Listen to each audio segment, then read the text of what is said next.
Yeah, we'll be discussing economy now, right? So how was the paper, by the way? It was fine? No? I told you one day before, whatever that you do, only you will be knowing that much only. So, right? That is the eternal truth. Anyway, so see the economic questions were, the mix basically, let's say, they were pretty simple if you know the concept, right? It was not too much of, the factual were not, not too many, but it was more of a conceptual.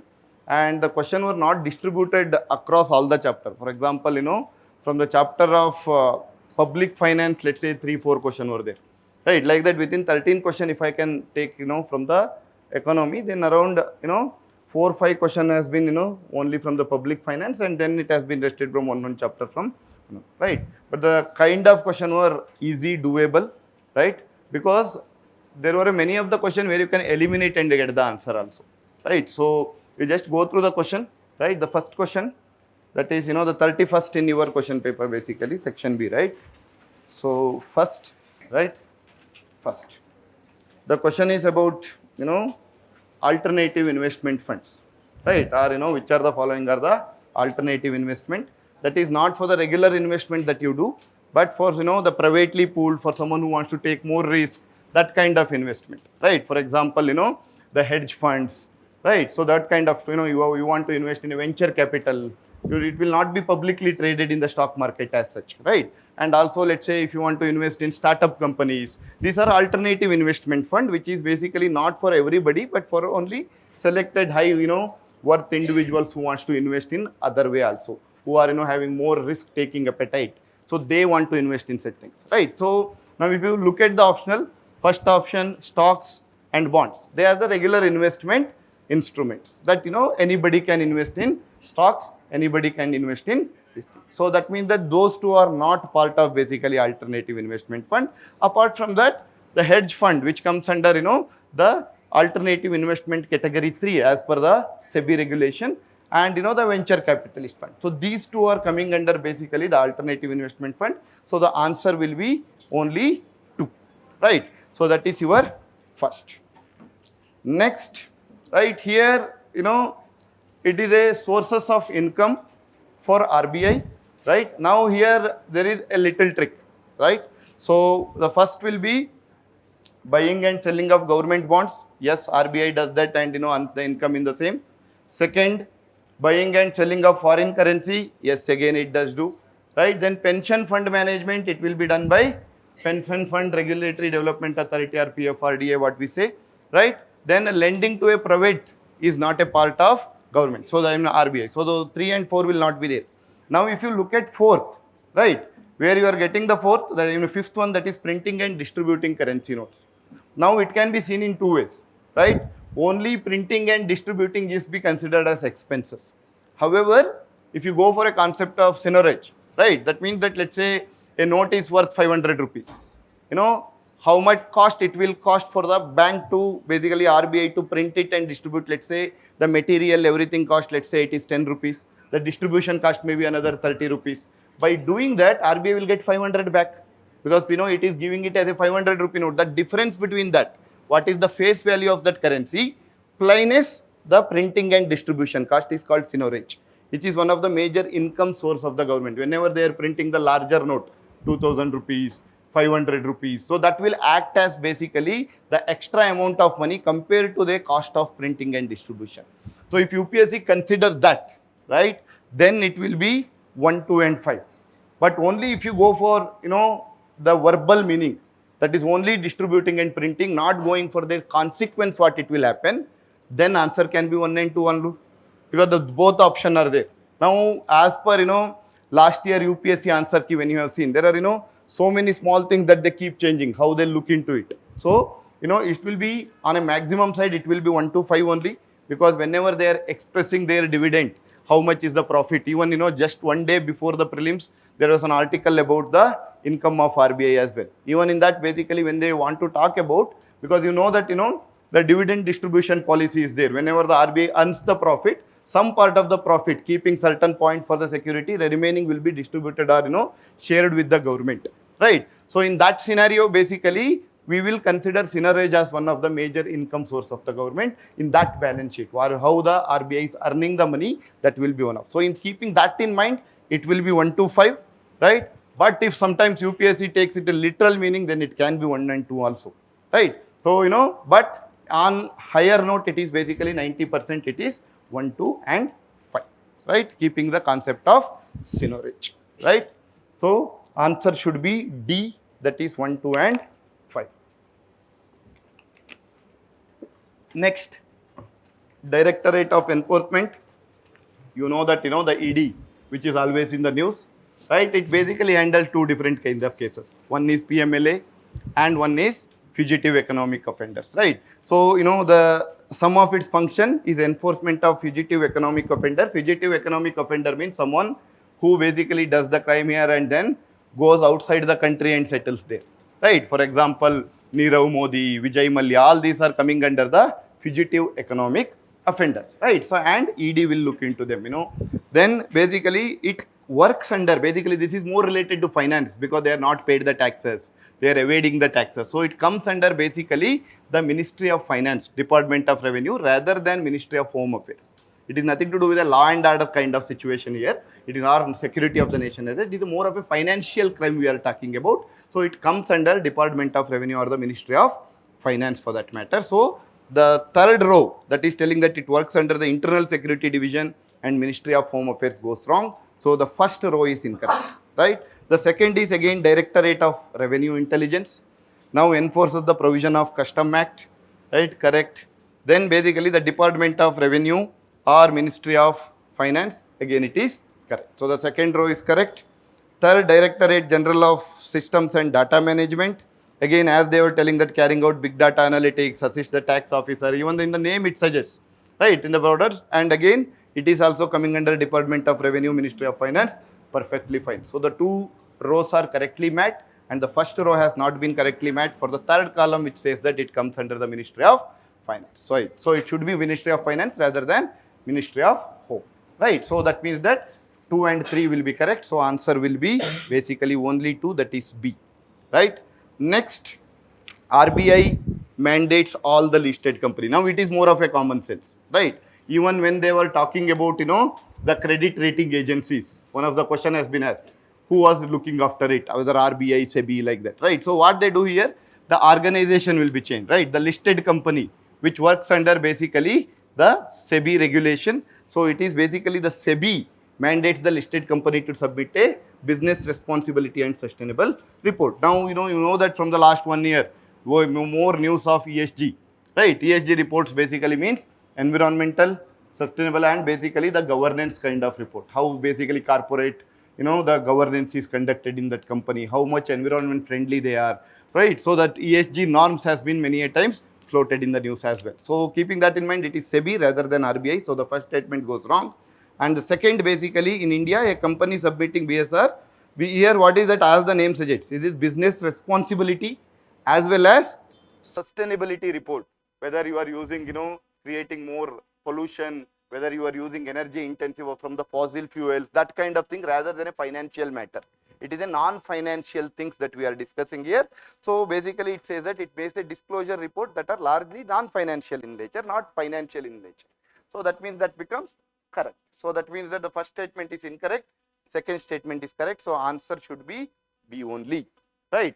Next, the 35, that is in India, income from agricultural activities like poultry farming and wool rearing in rural area is exempted from any tax, right? Now agriculture income, as you can see in the IT Act 1961, the agriculture income, section 10 it just talks about agriculture income, and in section 22 it talks about what is the meaning of the agriculture income means. Agriculture income does not do anything with the businesses of wool or poultry, right? These comes under a regular businesses, so the income from the businesses will be considered for this. So this is not exempt under the income tax. Only the pure agriculture. Let's say you are having a land, you are giving it for lease and someone is growing a crop there, right? So that kind of, the crop related things only are being exempted. So the poultry and wool rearing will be considered under other business which has not been exempted. So the first statement goes incorrect. Now coming back to the, once it is incorrect, you are already getting the answer.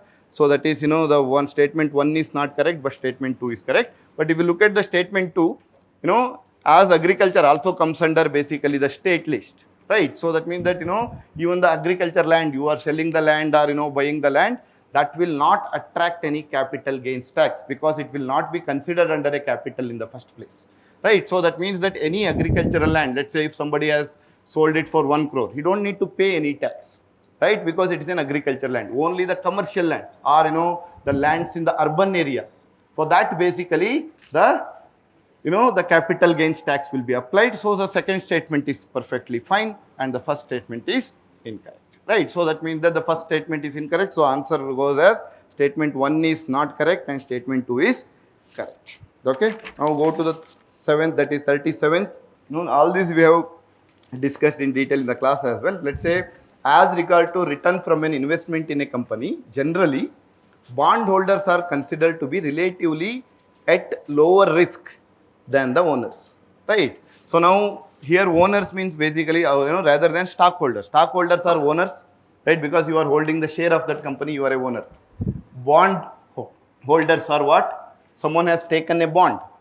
What is the meaning of bond? Basically, let's say the company will give a bond in bond paper that after 5 years, you will get 1 lakh rupees back. And if you invest 1 lakh in this bond, every year you will have a coupon rate, let's say 7% coupon rate. That means that, annually you will get 7,000. After that maturity period, you will get your 1 lakh back also. That means that we are lending to the government or lending to the companies. And in return, if you are taking government bond, you are lending to the government.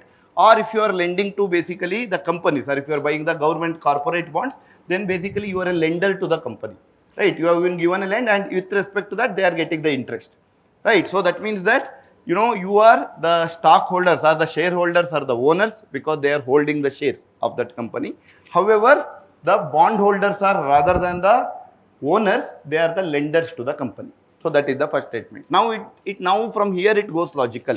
Someone has lended, someone is the owner. Now you are at under loss.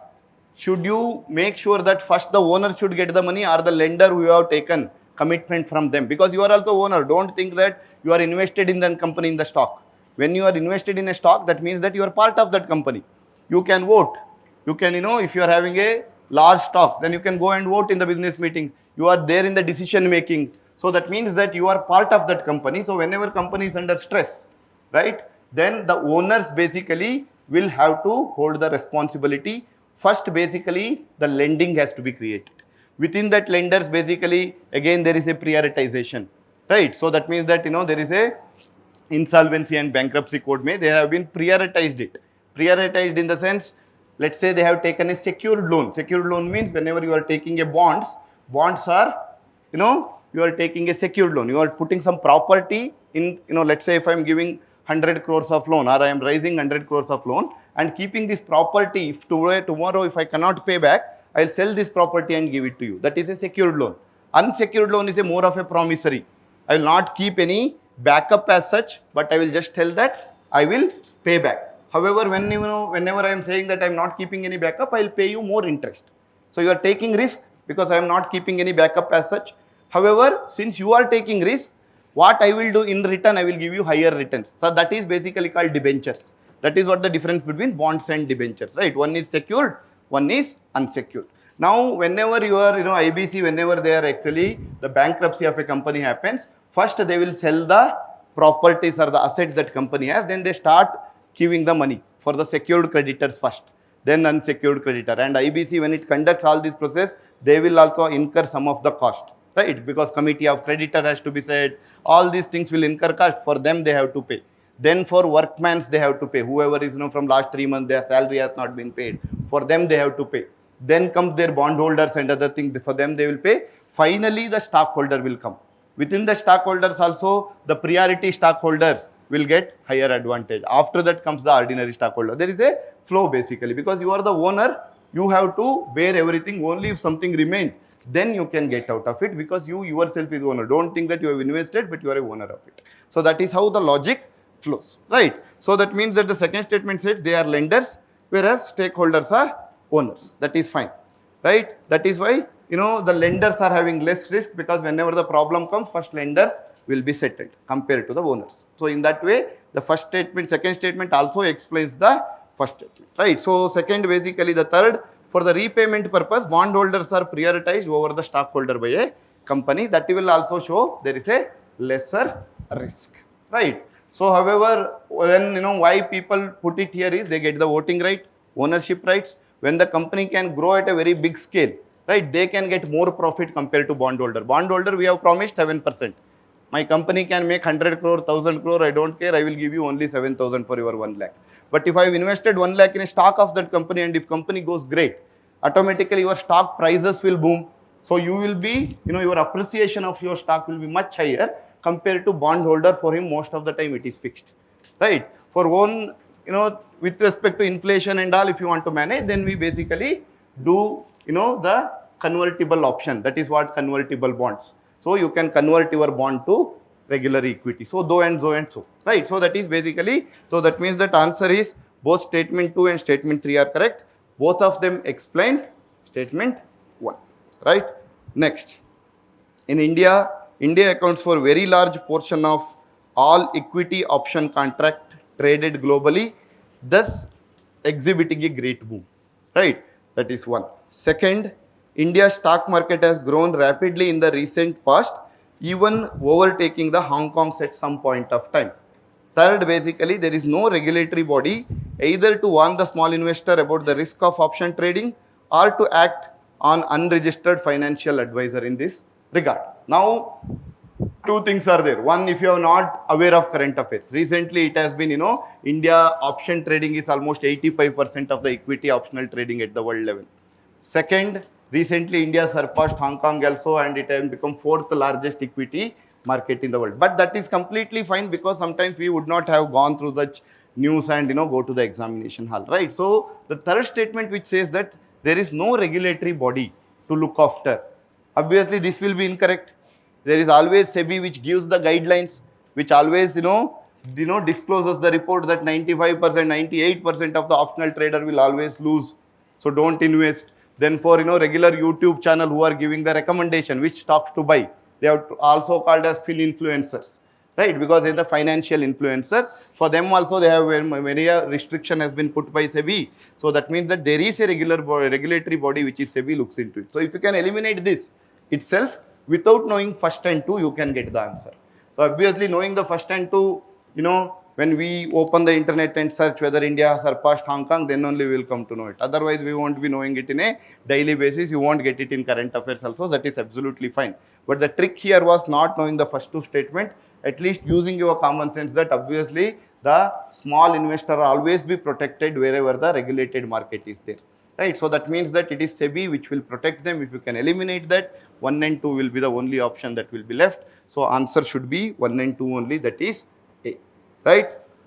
Next, circular economy reduces the emission of greenhouse gas.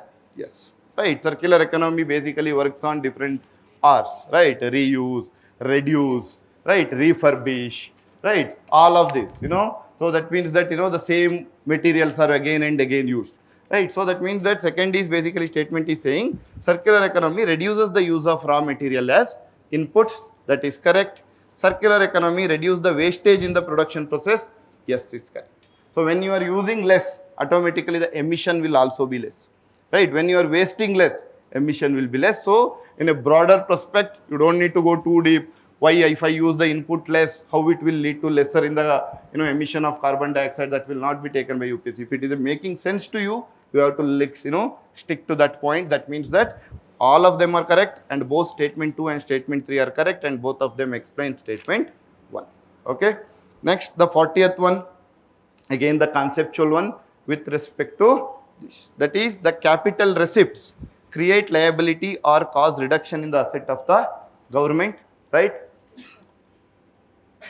Now you know that anything related to capital receipt and revenue will neither create any assets or neither it is to do with any liabilities. It's a day-to-day business. You are going and buying something, right? So that is paying the salary, pensions. It will not increase the liability of the government also. At the same time, if it will not increase or decrease the asset, right? Now the capital means basically there is a changes with respect to asset and liability, right? Now two things can happen, right? One, it is capital. Within this capital budget, we can have capital receipt, capital expenditure. What is receipt? That is anything that money is coming to the government. What is expenditure? Money is going out of the pocket from the government, right? That is your expenditure, your receipt. When your parents send the money, that is your receipt. When you go and spend at the hotel, that become your expenditure, right? So that means that money is going out, right? Now that means that here in the receipt, what will happen? Government will get the money. Now how government can get the money? Which with respect to changes in asset and liability, right? Now for example, government have some 100% stock or share in, let's say, an certain company, it wants to disinvestment. When it do the disinvestment, what will do? It will privatize or give certain part of the share to the private people. So they will buy that share and give the money to the government. While doing that, initially government was enjoying 100% of share. So whatever the profit that government was getting, 100% of the profit of that company was going to the government itself. Now since they lost the ownership, automatically what will happen? Their asset size, which was acting as an asset as the ownership, has reduced. So that means that it is like you get the money by selling the land. Land was your asset. Now if you sell the land, what will happen? Asset size will go down, however you receive the money. So that means that is your capital receipt, right? Similarly, another way, that is I can borrow from the bank. I can borrow from people by sharing the government bonds. Now what will happen? Again, here asset is not changed because I do not have to do anything. Since I am borrowing it, what will happen? I get the money, but my liabilities will increase. I have to pay it back, right? It is not that I have borrowed it and I don't need to pay it back. Since I don't have to pay it back, this is called as liability. So either liability will increase, that is you borrow, or you are selling the asset you are holding so that your asset size is going down. So this is basically doing both of them, you receive the money. So receiving money is nothing but capital receipt, right? Similarly, the capital expenditure means what? You are buying the land. That means that money is going out of from your pocket, but you are buying the land. By buying the land, what you are doing? You are creating asset for you. So that means that asset will be created when there is a capital expenditure. Or let's say I have a loan, I went and paid back. Now what happened? Money went from my pocket while paying that loan. However, my liability which was there till yesterday, that has reduced. So that means that my liability will decrease, right? In your capital expenditure, asset size can increase because you are buying something and creating the asset, or you are reducing your liability by paying back your loans. However, in capital receipt, when you are receiving the money, either you sell something which you are having and then reducing your asset size, or you are borrowing from the outside and increasing your liability. So the first statement says the capital receipt create liability or cause reduction in the asset of the government is perfectly fine. Second, borrowing and disinvestment are capital receipt. You are receiving the money, yes. Now think about your asset. In the disinvestment, basically your asset is being decreased because you are giving up some of the shareholding of the government to the private people. So that means that government will lose its asset. In the borrowing, liability will increase. So both borrowing as well as the disinvestment are capital receipt. However, disinvestment is non-debt creating capital receipt. It is not creating any debt to the government. However, borrowing is a basically debt creating capital receipt, right? Third one is interest received on the loans create a liability on the government, right? Now if you think somebody you have given a loan, somebody is paying it back, is it creating a liability on you in the first place? No, right? And interest is always considered under revenue because your principal amount is still there. Let's say I have taken 1 lakh and I am paying only interest. What is my liability? 1 lakh is my liability. I have not paid it back. As long as I don't pay my principal amount, I am not reducing my liability. Only interest payment is a revenue expenditure. That is why in the public finance, the interest expenditure will be seen as a revenue expenditure, or the interest that government receive by giving the loan to the state government also seen as a revenue receipt rather than a capital receipt, because here there is no change in asset or liability. So that means that the third statement is basically wrong. First and second are correct. Answer should be A. Right. Next, 71. Suppose the revenue, first time they have started introducing checking your concept through giving the calculation, right? Rather than just asking the definition, right? Now, there is something called revenue deficit. There is something called effective revenue deficit. There is something called fiscal deficit. There is something called primary deficit. Right? What is revenue deficit? In a very simple meaning, whatever that you are getting the money and how much you are spending for your day-to-day operation. You are neither creating any assets or neither increasing your liability, only for your day-to-day operation, for salary payment, those things basically, right? So so that is basically the revenue deficit. When your revenue expenditure becomes more than your what you receive. What is revenue receipt? Is income tax, basically taxes, non-taxes, fines, whatever that we get, right? So these are all revenue receipt for the government. Government is receiving the money on a day-to-day basis, basically, right? Similarly, their salary, pension, all these things, regular infrastructure fund, all these things are basically revenue expenditure. When your revenue expenditure is more, you are spending more than what you are receiving. That is called revenue deficit, which is a very bad for the country also, country's finance, because in this case, what is happening? If you are spending more for creation of asset, it is fine. But you are spending without creating any asset more than what you are receiving. So that means that for this extra whatever that you are having, you have to take borrowing. So you are borrowing for your day-to-day business, right? So that is something not being. So that is why whenever you are seeing, the Fiscal Responsibility and Business Management Act, right, where they will work, budget management, what we talk, revenue deficit should be made zero. So that means that you should not spend more than what you are receiving for your day-to-day operation, right? If you are creating asset, then you can borrow, it's fine, because at the end of the day you are creating the asset, it will be helpful in future, right? So second is effective revenue deficit. What is effective revenue deficit? Now let's say some part of the money that center will give it to the state government. Now from the state center point of view, if you look at it, it is not creating any asset, right? It is just giving it as a part of share, right? From tax sharing and other things that they are giving. So that means the states will get this money. Now what the states will do, take this money and start creating highways, start creating, let's say, dams. That means that initially, from only if you look from the perspective of central government, whatever the money they have given to the state government has been seen as only revenue expenditure. But if you look it from its usage perspective, then the state government has used it for creation of asset. So that means that this cannot be told that it is absolutely wrong to have, that kind of expenditure, right? Then what we say, we from this revenue deficit, what we have assumed before, if you subtract that part of the grant to the state, where basically which has been used for creation of capital asset, that has to be removed, because it is at the end of the day creating asset to the country, not at the central government level, but at the state government level. So if you remove that, then we call it as a effective revenue deficit, right? Then basically there is something called fiscal deficit, that is the total deficit that you have. Whenever you are having total deficit, that is overall your total expenditure minus not all the receipt. It is revenue receipt plus within capital receipt only non-debt creating capital receipt. That is disinvestment, selling these things, right? The national monetization pipeline, all these things which will create the asset. From that, basically, if you see how much is the shortage, finally how much shortage you are having, that is called as fiscal deficit. Now whenever you are having shortage, what is the way out? You have to borrow. That means that government always borrowing equal to the fiscal deficit. Whatever your fiscal deficit, only government will borrow that much. So your borrowing and fiscal deficit are same, right? You borrow, why? Because you cannot manage with your receipt, you have a shortage. That is why you are borrowing. So whatever the final fiscal deficit you get, only that much you borrow from the outset, so that deficit financing can be done, right? So now if you look at the question, suppose revenue expenditure is 80,000 crore, revenue receipt is 60,000 crore. Second, government budget also shows borrowing of 10,000 crore.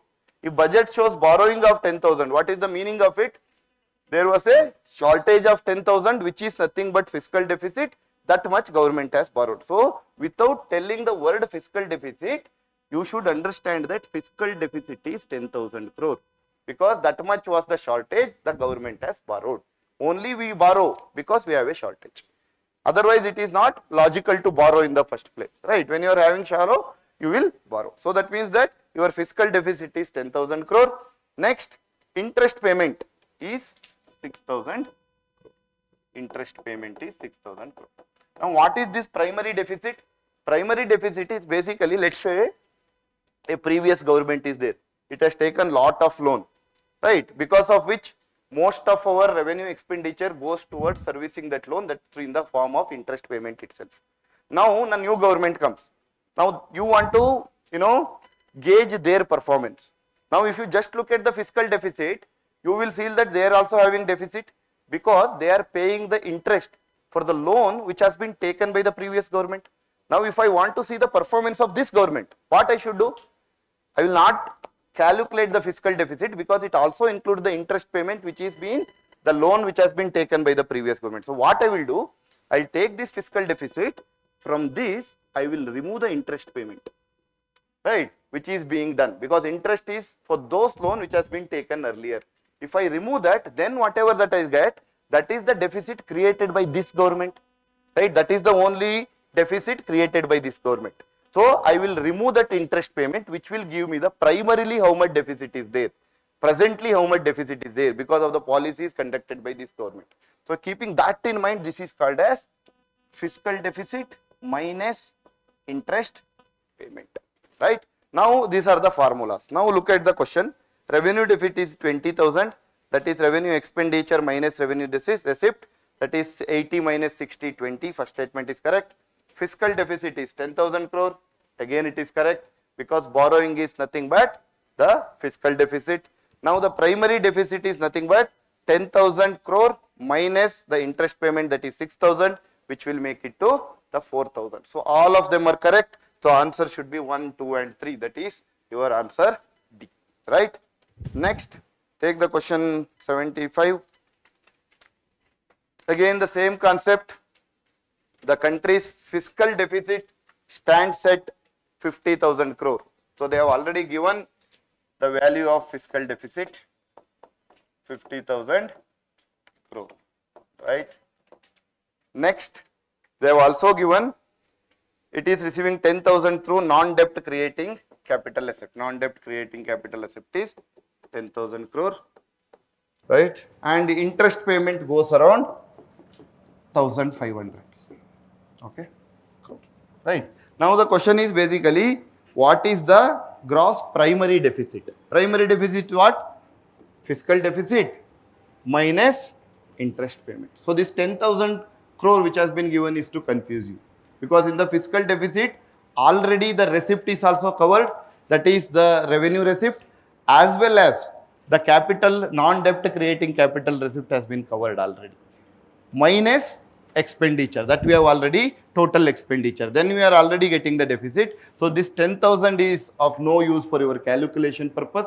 Only you have to see the fiscal deficit minus interest payment will be your primary deficit. So that means that 50,000 minus 1,500 crore, which will lead to 48,500 crore.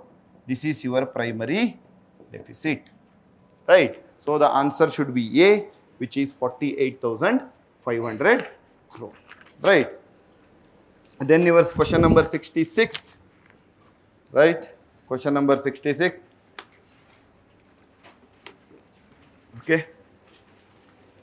With respect to recommendation of 15th Finance Commission, right now we have 16th Finance Commission, which will coming effectively from 2026, right? Right now we are having 15th one, which is being in the show, right? Now if you know, when we had the 13th Finance Commission, basically the shares between the tax that has to be shared between center and state was around 32% of the overall revenue, right? So that means that then in the 14th it has been made 42, and in 15th they made it 41%. They kept 42 as it is, but meanwhile what happened?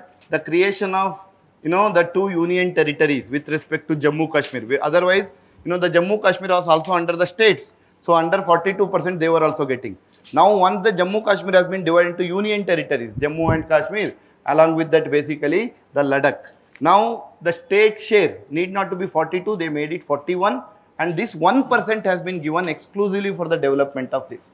So that means that the 41% is the share, or what is the sharing between center and state. So the second statement, which is having 45% of net proceeds of the taxes has to be shared with state, it goes wrong. So automatically it is 41%. So if you remove that only, you will get the answer, right? So various parameter has been considered, right, within which one major is basically the income distance, which will hold 45% of the weightage, right? Then there is population of 2011, right?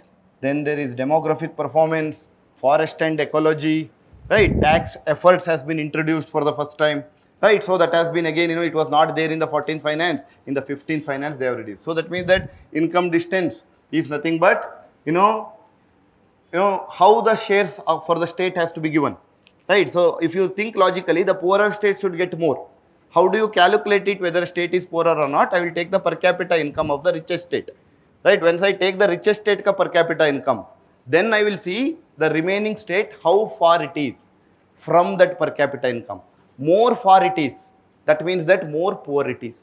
Very close it is, then it is also a rich state. That means that the poor state, which is basically checking to the income distance, it has been given the largest weightage in sharing, that is 45%. Along with that, population of 2011, in 14th Finance Commission, there was 2011 also, 1971 also.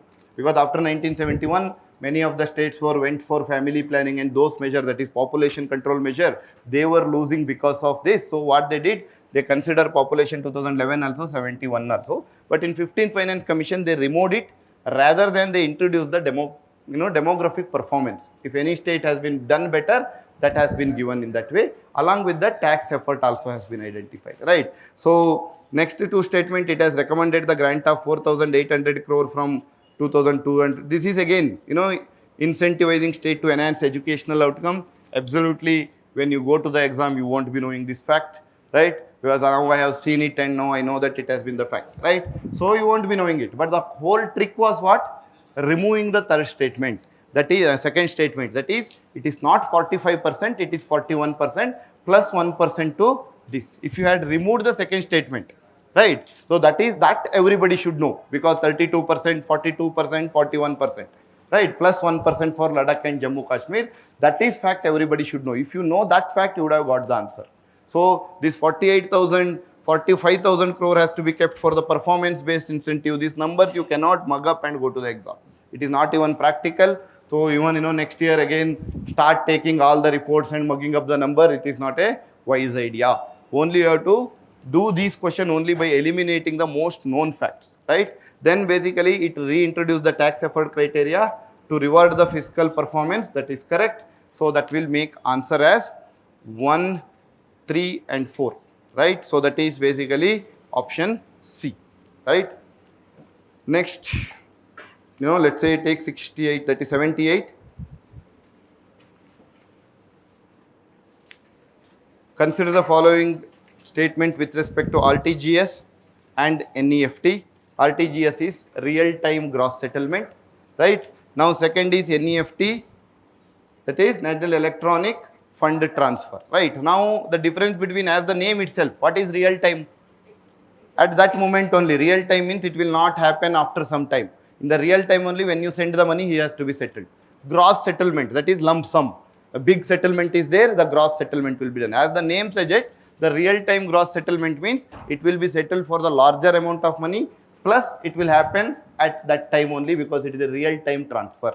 When you send the money, he is receiving the money. It's as simple as that. So the first statement says it is the settlement time is instantaneous, because it is a real time. So it is just, if you know the full form also, you can just deduct it. Second, while in the case of NEFT, it takes some time because it goes in batches. They will club all the batches for half an hour, 1 hour, they make the batches and then help you to transfer the money. So this transaction will not happen. And just you send the money, it will not be reflected in the other bank, receiver's bank account. It will take some time, right? In the next batch, whenever it is going, it will go and you see it. So that is first statement is correct. Second, in RTGS, customer is charged the inward transaction, right? While that is not in the case of NEFT, which is incorrect, right? So, it is basically for outward, someone who is sending the money, for him you can charge.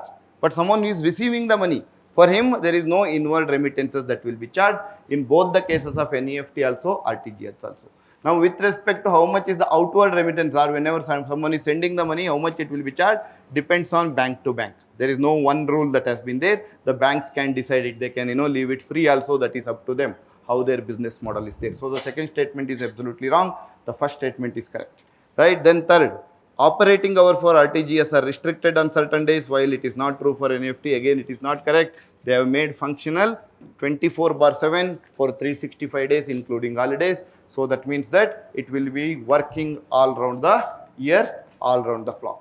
Right? So, there is no time restriction. Bank time only you have to send the money. It is not that way. Because all these are electronic. First of all, if you think logically, all you are doing is electronic. That is, you are not going to bank, some time only you have to send.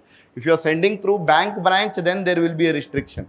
When you are doing online, what is the logic of putting the restriction in the first place? Because everything that server looks into the things, the system looks into the things and sends. So there is no logical also to make it restricted. You cannot send on that day, this day. Right? Even if you think logically, it will not make sense. So that means that 2 and 3 are incorrect. Only first statement is correct. Answer will be 1 only. Right? Now UPI question, again, this is basically comes under current affairs also, but you can just go through them also. That is, the 79th question, where UAE, France and Singapore are the countries. Now this is always in news because you have seen the France president coming here, doing UPI and seeing how effective it is. It was always in news. It has been, always saying that how it is basically the revolutionizing the world payment system. So that is why you should know which countries are adopting UPI also. That was something, even though it was current affairs, you should have gone through it, I say. Other than that, basically, most of those numbers, other things, don't worry about it. You cannot remember. Next year also, don't try to mug up all the number just because this year they have asked it. Right? In Coco, they have asked, the team score they have been introduced. Girls team, boys team, score they have interchanged. That kind of things you cannot, tomorrow I cannot mug up all IPL score, everything. I cannot do it, right? It will not make sense. So just because one of such question is there, next time I will prepare like anything this time. I will make list of all the scores. That is not going to happen. Don't do that basically, because those are the questions not deciding your cutoff. It is the basic question that will decide your cutoff. So among 13 questions that I can say from, the economy part, at least, 9 were doable. Another 3, 4, if you put the logic, again, they were also doable to a large extent, right? So, this is the basically the question regarding this, all right? So, yes, that is about economy. All the best, okay? Do well with your preparation. Whatever the case it may be, you can come and meet us, right? All right. Thank you.